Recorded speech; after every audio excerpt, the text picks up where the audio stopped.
आपोहिष्ठामयो भुवस्तान ऊर्जे दधातना महेरणा।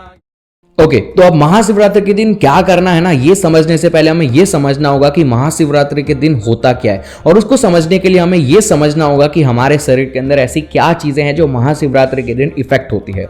अगर हम हमारे भारत के कुछ पन्ने पलटेंगे, पीछे जाएंगे, तो आयुर्वेद, हम सबको पता है भारत में आयुर्वेद की शुरुआत हुई थी। भारत एक ऐसी चीज है जहां पर आयुर्वेद को पहले बहुत फॉलो किया जाता था, और आयुर्वेद और योग से बाहर निकल के आते हैं 3 दोष जो हमारे शरीर के अंदर होते हैं। हम सबको पता है, हमने कहीं ना कहीं इन 3 दोषों के बारे में सुना होगा। ये 3 दोष है वात, पित्त और कफ। इसको इंग्लिश में बोलोगे तो वात, पित्त, कफ, कुछ भी बोल सकते हो, इससे कोई फर्क नहीं पड़ता, बस आपको पता होना चाहिए। ये 3 दोष हैं।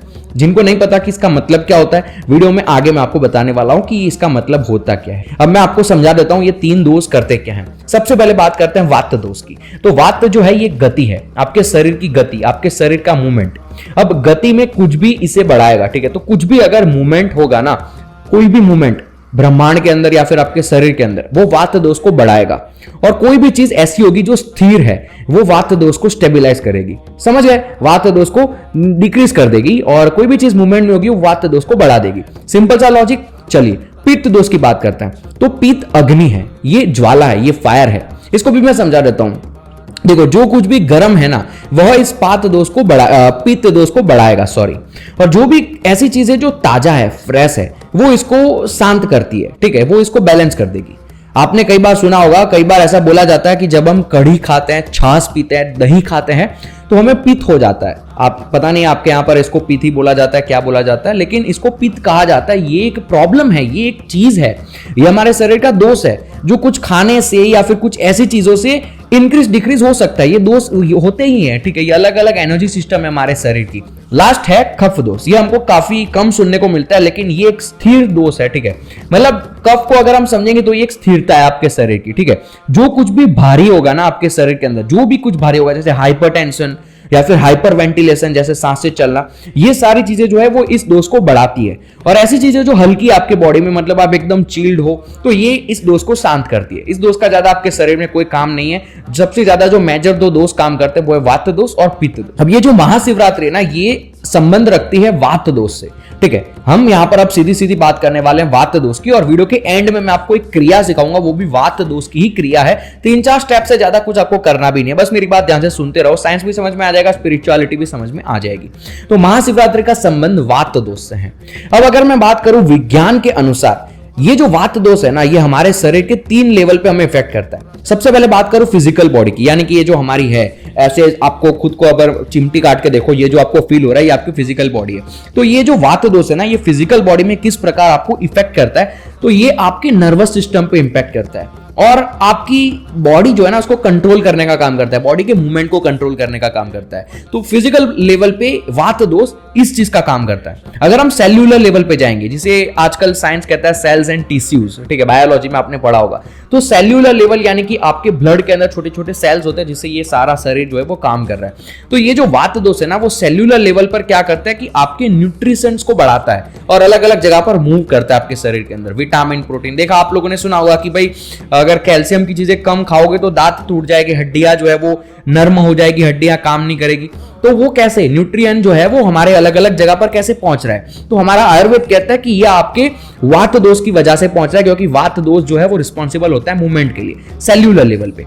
एक होता है नेचुरल लेवल, ठीक है। अब नेचुरल लेवल के ऊपर जो है ये आपके माइंड के अंदर काम करना, बाहर की दुनिया और आपके माइंड का जो रिलेशन, जो नेचुरल हमारा लाइफ होता है। तो नेचुरल लाइफ के अंदर ये जो है वात दोष किस प्रकार से काम करता है, आपकी मेमोरीज के अंदर से कोई चीजें निकालनी है या फिर आपके मेमोरी में कोई चीज डालनी है, जो भी मूवमेंट हो रहा है आपकी नेचुरल लाइफ के अंदर, वो भी वात दोष की वजह से होता है। अब अगर ये तीन लेवल पर वात दोष इम्बैलेंस हो जाएगा तो आपका शरीर ठीक से काम नहीं करेगा।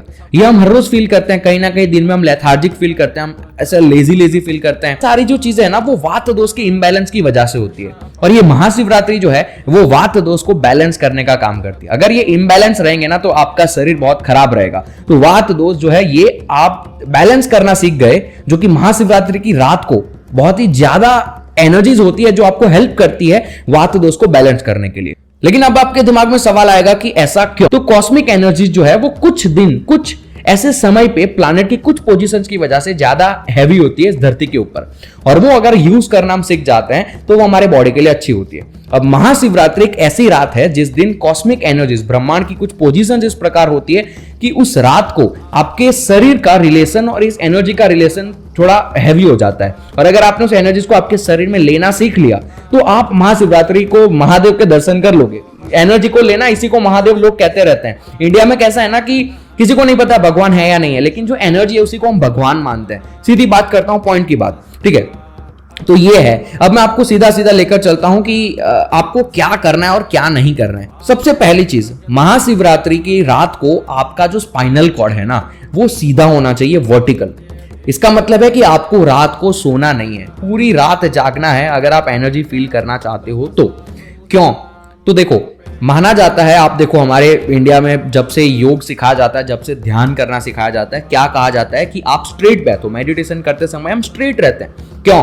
क्योंकि हमारा एक शरीर है ना, उसके अंदर एक वेगस नर्व होती है जो कि आपके स्पाइनल कॉर्ड के साथ साथ चलती है। ये वेगस नर्व ऐसी नर्व है जो आपके शरीर में अलग अलग चीजें, जैसे कि आपने कुछ टच किया गरम गरम तो वो आपके दिमाग में कैसे पहुंचा, तो जो वेगस नर्व है ना उसके थ्रू आपके नर्वस सिस्टम में जाता है और दिमाग को पहुंचता है कि हाँ मैंने कुछ गरम छुआ तो आप ऐसा ऐसा करने लगते हैं। तो ये जो वेगस नर्व है ना, ये जब आप स्पाइनल कॉर्ड सीधी रखकर बैठते हो ना तो ये वेगस नर्व जो है वो ज्यादा एक्टिवली काम करती है। इसी वजह से रात को कहा जाता है कि आपको है ना सोना नहीं है महाशिवरात्रि की रात को, क्योंकि कॉस्मिक एनर्जीज बहुत हैवी होती है और इस कॉस्मिक एनर्जीज को लेने की क्षमता आपकी बढ़ जाएगी अगर आप सीधे रहोगे, क्योंकि आपका जो वेगस नर्व है ना वो काम करता रहेगा। देखो, इसको समझना है ना बहुत मुश्किल है, अगर आपने कभी एक्सपीरियंस किया होगा योग को तभी आप समझ पाओगे। सीधा सीधा वात क्रिया पे आता हूं कि वात क्रिया क्या है। ये समझ गए, रात को सोना नहीं है। अब मैं वात क्रिया के ऊपर आ जाता हूं। ये 5-6 स्टेप्स हैं, वो कर लेना, आपकी महाशिवरात्रि सफल हो जाएगी। मैं आपको गारंटी देके बोलता हूं, दूसरे दिन सुबह आप फील करोगे कि हाँ यार मजा आ रहा है, ठीक है, लाइफ अच्छी हो रही है।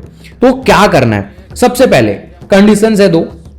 देखो, 24 घंटे तक कुछ भी ना खाओ, फास्टिंग करना जरूरी है। मैं इसके पीछे का भी रीजन बताऊंगा, लेकिन फल भी नहीं खाना है, दूध और पानी चलेगा, लेकिन कुछ भी मत खाओ, ठीक है, 24 घंटे को, ठीक है। सुबह जब 12 होते हैं रात के महाशिवरात्रि के, उससे लेकर दूसरे दिन सुबह जब सन उगता है तब तक, ठीक है, रात को 12 बजे, 18 तारीख को महाशिवरात्रि है, तो 18 तारीख की रात को 12 बजे से लेकर पूरा 18 तारीख का दिन और उसकी पूरी रात, और दूसरे दिन सुबह 7 बजे 19 तारीख को जब सूरज उगता है ना उसके बाद खाना स्टार्ट करो। तो आपको कुछ भी नहीं खाना है, पानी और दूध आप पी सकते हैं। ये समझ में आ गया।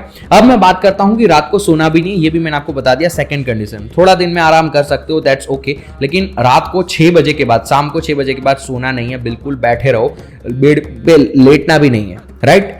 खाना क्यों नहीं है, फास्टिंग क्यों करना है? तो जितना आप खाओगे ना उतना आप लेजी फील करोगे और आपका वात दोष इंबैलेंस होता रहेगा। लेकिन अगर पूरा दिन आप भूखे रहोगे, दूध और पानी पीते रहोगे ना, तो आपका शरीर जो है वो एक्टिव होने लगेगा। अगर हम भूखे होते हैं, हम सबने देखा रात को नींद नहीं आती है, तो इसी वजह से आपको भूखा रहना है। जितना आप भूखा रहोगे उतना आपका वेगस नर्व और आपका जो माइंड है वो एक्टिव रहेगा, और जितना एक्टिव रहोगे उतनी इस कॉस्मिक एनर्जीज को रिसीव करने के लिए तैयार रहोगे। अब ये वात क्रिया के स्टेप्स बता देता हूं। सबसे पहला, स्नान करना है सूर्यास्त से पहले, यानी कि जब सनसेट होने वाला उससे पहले स्नान करके रेडी हो जाओ, क्योंकि पूरी रात आपको जागना है, ठीक है। तो सूर्यास्त से पहले नहा लो, ठीक है। उसके बाद एक दिया जला लो। अब फायर एक बहुत ही इंपॉर्टेंट काम करता है, हमारे 5 तत्वों में से एक है फायर, ठीक है। तो एक दिया जला लो और उसको पूरी रात जलाए रखो, जितना हो सके उतना उसमें ऑयल डाला करो। इट्स पॉसिबल तभी करना, अगर आप ऐसी जगह जहां पॉसिबल नहीं कोई बात नहीं, ठीक है। तो दिया जला लो अगर आप जला सकते हो तो। अब नंबर 3, शाम 6 बजे नहा धो के बैठे हो, ठीक है। अब क्या करना है, जब तक आप शांत महसूस ना करो ना तब तक आंखें बंद करके ओम का उच्चारण करो, ओम का चैंटिंग करो। अगर आपको ओम के चैंटिंग का भी साइंटिफिक प्रोसेस जानना है, आई बटन, यहाँ पर एक आपको आई बटन आ रहा होगा, उस पर क्लिक करो, वहां पर एक वीडियो है जो आपको सिखा देगी कि ओम का चैंटिंग कैसे करना है, जो कि साइंटिफिकली प्रूवन वीडियो है, ठीक है। तो ओम का चैंटिंग करो, जब तक आपको लगता है कि हाँ मैं शांत हूं तब तक ओम का चैंटिंग करते रहो। जब आप ओम का चैंटिंग करते रहोगे, शांत हो जाओगे, तो आप फिर ओम का चैंटिंग बंद कर सकते हो, ठीक है। ओम का चैंटिंग करने से क्या होता है कि आपका जो शरीर है ना उस रात के लिए प्रिपेयर हो जाता है, रिसेप्टिव हो जाता है, क्योंकि ओम से जो वाइब्रेशंस निकलती है वो आपकी बॉडी को प्रिपेयर करती है। तो 6 बजे नहा धो के जब सनसेट हो जाए उसके बाद ओम का चैंटिंग करो, जब तक आप स्टेबलाइज ना हो जाओ, जब तक आप स्थिर ना हो जाओ। जब आप स्थिर हो जाते हो उसके बाद इट्स ओके, अब आप अपना काम कर सकते हो। ऐसा काम जहां पर आपको ज्यादा दिमाग यूज नहीं करना, ज्यादा एक्टिव नहीं रहना है, ऐसा काम करो। या फिर आपके आसपास कोई शिव मंदिर है, वहां पर कोई कार्यक्रम हो रहा है तो वहां जाकर अटेंड करो, ठीक है। अब रात 12 बजे तक आप फ्री हो, आप जो कुछ करना चाहते हो वो करो, खाना पीना नहीं है, बस जो कुछ करना चाहते हो वो करो, ठीक है। फिर 12 जब बजते हैं ना, तब ये जो प्लानिटरी पोजीशन है वो इस प्रकार होगी 12 बजे कि उस टाइम पर अगर आप उस प्रकार से अच्छे से करोगे वात क्रिया, मैं आपको वात क्रिया भी सिखा देता हूं, जो अगर आप करोगे देन इट्स गुड। अब वात क्रिया करनी कैसे, बैठो, ठीक है, 25 मिनट तक करनी है, ठीक है। वात क्रिया कैसे करनी है, सिंपल सा, आप शुरू करना है वात क्रिया को, बैठ जाओ, अपने हाथ को ऐसे खोल दो, पलाठी मार लो, मतलब यू कैन से इट, आल्टी पाल्टी मार लो और अपने हाथ को ऐसे खोल के रख दो। आपका फेस थोड़ा सा अपवर्ड टर्न करो, ठीक है। थोड़ा सा अपवर्ड टर्न करोगे ना, ऑटोमेटिकली आपका ध्यान यहां पर चला जाएगा। उसके बाद आपके हाथ ऐसे खोल के रख दो। अब सिंपल सा आपको क्या करना है, ये एक इनहेलिंग प्रोसेस है, मैं आपको बता देता हूं इनहेलिंग प्रोसेस कैसा है। पहले इनहेल करो डीप, ठीक है। जब इनहेल करोगे चेस्ट को फुलाओ जितना हो सके उतना। उसके बाद जब आप एक्सहेल कर रहे हो ना, तो आपके गले से आवाज निकालो, मैं दिखाता हूं। नाक से नहीं, गले से आ रही है। जितना हो सके उतना करो, जब तक आपको लगे कि हाँ मैं थक रहा हूं। उसके बाद आप आराम से बैठ जाओ, आपका ये गले से आवाज निकालना बंद कर दो और 25 मिनट जब तक आपके खत्म ना हो, आपको खुद ही पता चल जाएगा, टाइम देखने की जरूरत नहीं है। बैठो 20-25 मिनट, जब तक आपको ठीक लगता है तब तक बैठे रहो। थोड़ी देर, ये सिंह क्रिया कहा जाता है इसको, जब आप नाक से, आप गले से आवाज निकालते हो, थ्रोट से आवाज निकालते हो। उसके बाद आप बस बैठो, मेडिटेट करते रहो, अपना ध्यान रखे रहो यहाँ पर, आपका ऑटोमेटिकली मेडिटेशन होने लगेगा। 25 मिनट हो जाए फिर खड़े हो जाओ, फिर आपको जो करना है वो करो, कार्यक्रम अटेंड करना है या फिर जो भी आपको करना है, लेकिन सोना नहीं है, ठीक है। फिर सुबह 3 बजे जब ब्रह्म मुहूर्त होता है तब फिर से ये क्रिया करो जो मैंने आपको सिखाई है। और फिर ये क्रिया जैसे खत्म होती है वैसे ओम चैंटिंग फिर से, जो मैंने आपको बताया था शुरुआत में, उससे जिस आपका शरीर जो है वो स्टेबलाइज हो जाएगा। ओम की चैंटिंग स्टार्ट कर दो, ओम की चैंटिंग जैसे खत्म हो फिर सुबह 6 बजने का इंतजार करो, 6 बजे हो जाएगा, नहा धो लो और फिर खाना तो खाओ। महाशिवरात्रि आपकी खत्म हो गई, एनर्जी आपको फील होने लगेगी। ट्राई करके देख लेना, ना हो तो इस वीडियो को आके डिसलाइक कर देना, ठीक है। तो ये है महाशिवरात्रि, ये है उसके पीछे का लॉजिक, कैसे आपके शरीर पे काम करता है, सब कुछ मैंने आपको बता दिया। फिलहाल वीडियो के लिए इतना ही, नमस्कार।